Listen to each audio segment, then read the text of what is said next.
मोरपीस घरात ठेवण्याचे 5 फायदे. घराच्या आग्नेय कोपऱ्यात मोरपीस लावल्याने घराच्या उत्पन्नात वाढ होते, तसेच घरात अचानक कोणतीही पीडा येत नाही. मोरपीस घराच्या तिजोरीत ठेवावे, यामुळे घरात सुख संपत्तीचा प्रवाह वाढतो, अशी धारणा आहे. उशीत 7 मोरपिसे टाकावी. दररोज झोपताना याच उशींचा वापर करावा, यामुळे कालसर्पदोष दूर होतो. मस्तीखोर मुलांना शांत करण्याचे असल्यास त्यांच्या रूममध्ये मोरपीस ठेवा. नवजात बाळाच्या डोक्याकडे नेहमी एक मोरपीस ठेवा, यामुळे बाळाला नजर लागण्यापासून त्यांचं संरक्षण होतं.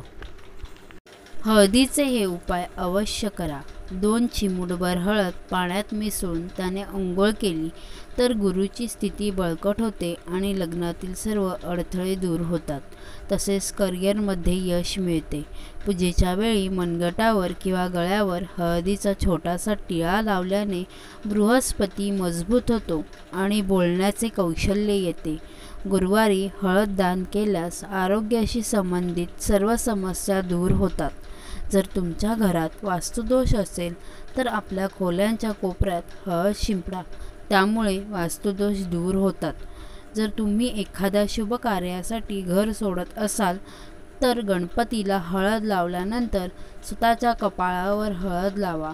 हे आपल्या कामात येणारे अडथळे दूर होतात. जर घराच्या सीमेवरील भिंतीवर हळदीची रेषा बनवली तर घरात नकारात्मक शक्ती प्रवेश करू शकत नाही. श्री स्वामी समर्थ. श्री गुरुदेव दत्त.